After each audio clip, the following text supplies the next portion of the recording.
And joining me on the line now, Louise Ruwiel. She's, of course, from Western Cape mountain biking. First time for us speaking about mountain biking on the show, although we've had some of the athletes on the show with us in studio via the online medium. At least this is a first time for us. Ruwiel, at least. Louise, it's fantastic to have you on the line. How things there with you?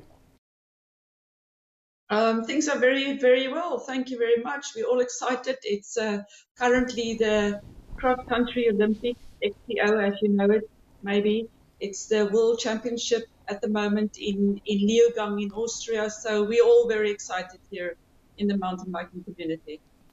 Yeah, mountain biking, I mean, with COVID and all that, has maybe been a little bit easier for return. Am I right to say that? Because it's a little bit social and the athletes are able to socially distance themselves.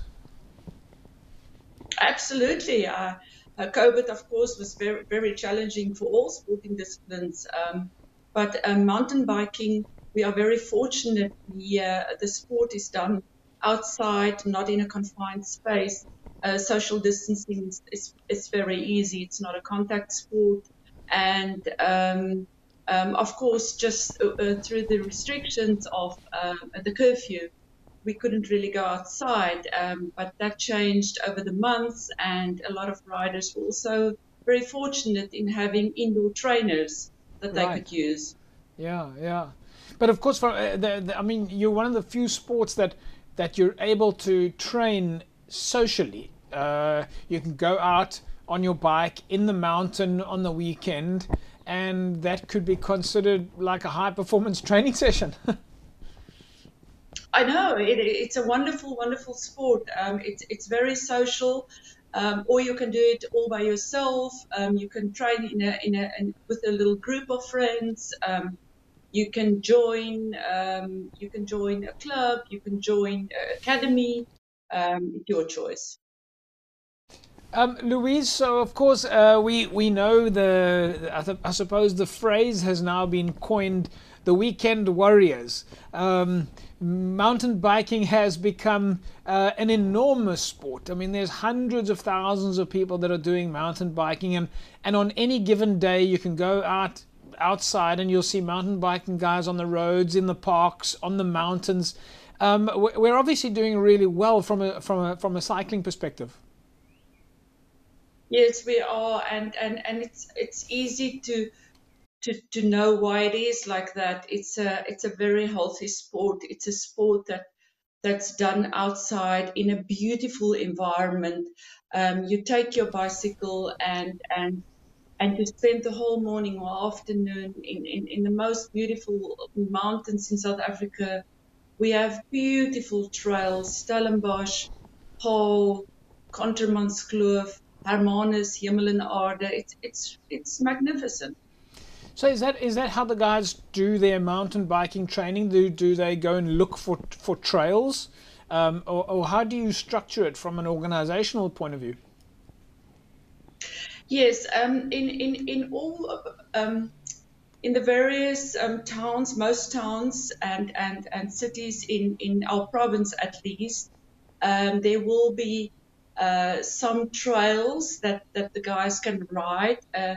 As an example, Tigerberg Mountain Bike Club near here out here in the Durbanville region, they've got members. I think about 6 to 7 thousand members that Right. all ride, and they typically will get permission from the farms and the farmers to go over their land.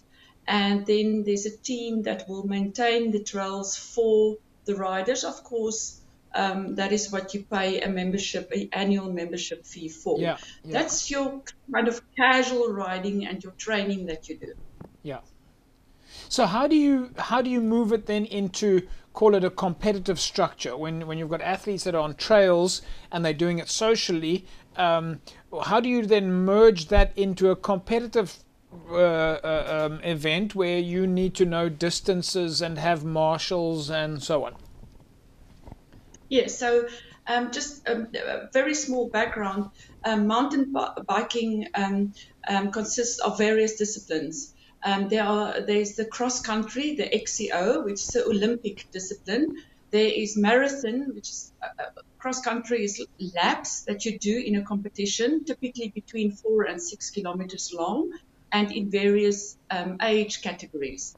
Then there's the marathon, which is one big loop, and depending on your age, it could be 40 kilometers, 60 kilometers, 90 kilometers. And that is typically the discipline that you see people start participating in, the weekend warriors that you refer to, because these guys are really strong and they like to do that. And or the stage races like the Cape Epic. Yes. Where you do it over of course, that's one of the big ones. Everybody knows that event. I mean, that tells us immediately what is out there. Things like events like the Cape Epic speaks for itself. JP, the Cape Epic is a tremendous event. The absolute top riders in the world come to South Africa to participate in that. It's done wonders for mountain biking and for the sport. And really, it's a top class event. Yeah. But there are other disciplines as well. There's enduro and there is downhill. Yeah. And they're super exciting disciplines. So what we encourage people to do is, especially the kids, is at school level, they can participate in lower level type of races that's organized through School Cycling South Africa. And then from that, they come to our provincial races where it's structured and formalized with commissaires and timing. But we really do we encourage them to just have fun and enjoy themselves and learn the disciplines. And maybe when they're about 17, 18 years old, they start going really hard and compete internationally. So talking about competition, I mean, we've got some real top-class athletes in the Western Cape, and names like Mariska Strauss and Stefan Garlicki and Mike Postumus come to mind. We really are doing quite well, to my understanding, with our cyclists. JP, it's such a wonderful statement that you make, and such a wonderful statement to respond to. We specifically in the Western Cape have got some of the best athletes in the world, cyclists in the world. Last week there was a World Cup in Novo Mesto in the Czech Republic. Alan Hatherley, he's a local boy from the Cape, he finished sixth and fifth in the two races that they had. Mariska also did very well. They're all racing tomorrow in the World Championship race. Yesterday afternoon, we had a junior in the World Championship race. He's one of our brightest stars. He's from Cape Town, Luke Moyer, and he finished ninth. It's just, we have fantastic athletes. Stefan Garlicki, Theo Erlangsen, all of them are participating today in the downhill.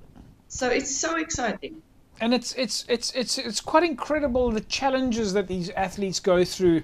Mariska Strauss herself is a former COVID athlete. Well, she had it. Stefan Garlicki, to my understanding, he's been on and off that bike of his, we don't know how many times, but he just keeps getting back on. And when I speak about someone like Mike Postumus, who we know from the high performance side, he just trains endlessly. I mean, the amount of exercise that your athletes do is just phenomenal, and the physical beating that they put themselves through to achieve these levels is quite outstanding. I can tell you that it must be one of the hardest sports out there. I also have a mountain biking family, and I see that every day and work with my Postumus, and it's not only the physical strength, it's mental strength as well, and it entails everything: endurance, strength, balance. If you look at the race yesterday, it was done in muddy conditions. It's incredible. But it's also fascinating, and I'm sorry, I'm going to have to start closing it up now, but it's also fascinating how the athletes have managed to take it to the next level, how serious they take it. The bikes are very specific, and also the training that they do now, that they are able to do very sports science specific training to improve their skills. Yes, but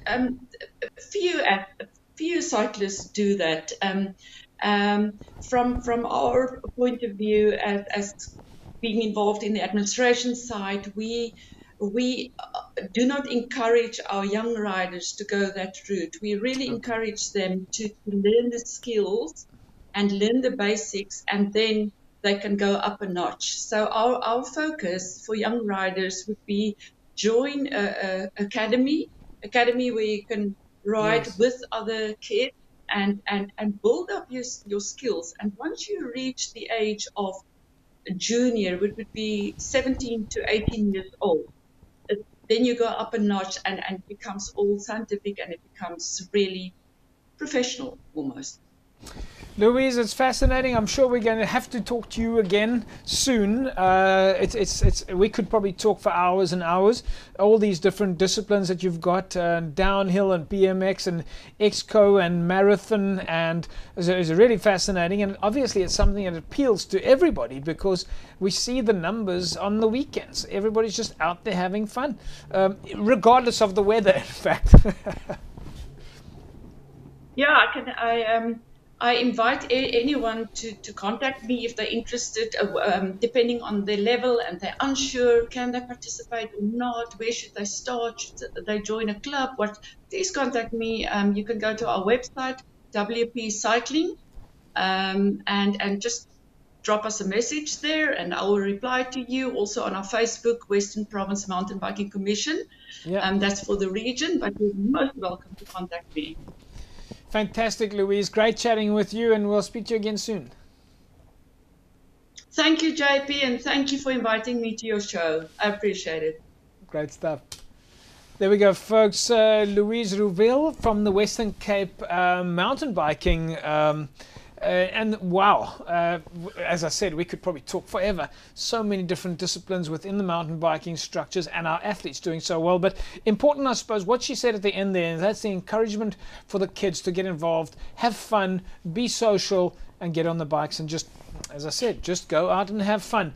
So you can find out more on wpcycling.co.za or do a search on Facebook for Western Cape or Western Province Mountain Biking Commission and get started. We'll find out how to get started. Folks, when we come back from the ad break, we'll carry on talking about sport in the Western Cape. Don't go away.